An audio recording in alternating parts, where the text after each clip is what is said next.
नमस्कार.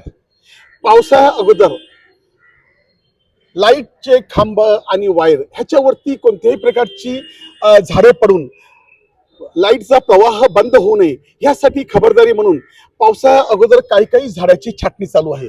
परंतु बोईंज ह्या परिसरामध्ये जेव्हा आपण येथून जातो तेव्हा इथे भले मोठी 150 वर्षाची परंपरा होती अशी चिंचेची झाडं, वसईतील जुनी झाडं ज्या ठिकाणची मोजली जातात त्यामध्ये ह्या झाडांचा देखील नामोल्लेख होतो.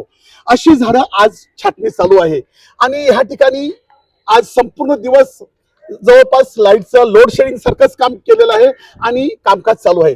आता आपल्या सोबत महाराष्ट्र विद्युत मंडळाचे आणि नगरसेवक हे दोघे एकत्र आहेत. ह्यांनी काय काय सांगतात ते आपण ऐकूया. साहेब, आज जी झाडाची कटिंग चालू आहे याबद्दल तुम्ही काय सांगाल?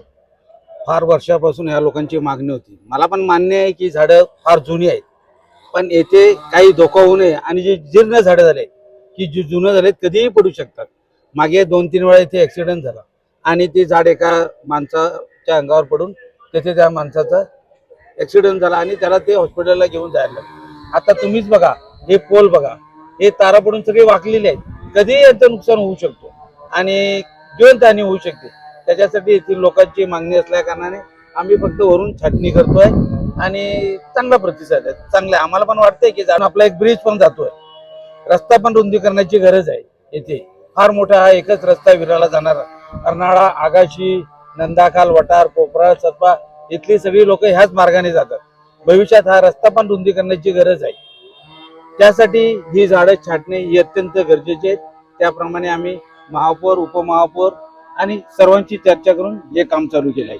ही झाडं फक्त छाटणी करणार आहात की संपूर्णतः कापून टाकणार आहात? नाही, फक्त छाटणी करणार आहे. संपूर्ण काही कापणार नाही आहेत आणि संपूर्ण कापण्याची आपल्याकडे परवानगी देखील नाही. फक्त छाटणी करणार आहोत आम्ही, की जेणेकरून पावसाळ्यात आपल्या येण्या जाण्याचा लोकांचं नुकसान होऊ नये म्हणून. महावितरणाचे अधिकारी देखील आहेत, ते काय सांगतात ते देखील ऐकूया. साहेब, आज जी काही इथे छाटणी चालू आहे ह्या छाटणीबद्दल तुम्ही काय सांगता?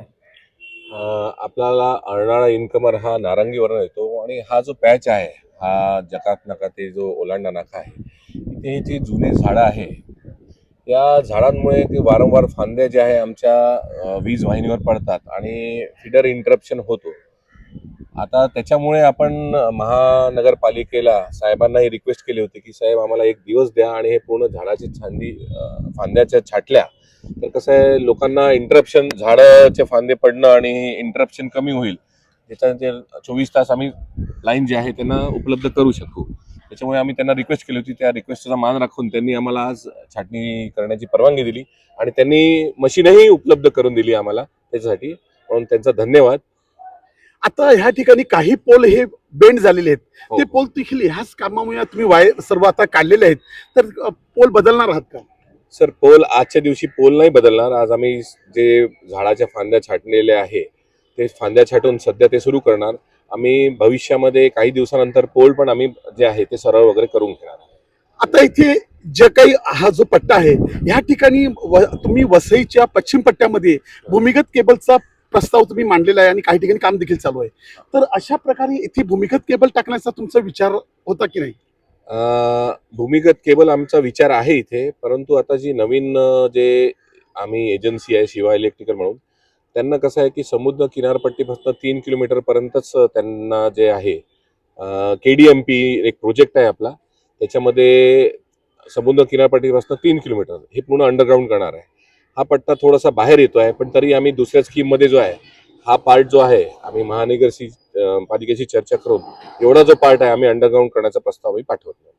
तर अधिकाऱ्यांचं आणि नगरसेवक यांचं एकच म्हणणं आहे की पावसामध्ये कोणत्याही प्रकारची जीवितहानी किंवा इकडे कोणत्याही प्रकारचा अनर्थ घडू नये यासाठी आम्ही हा प्रयत्न करत आहोत.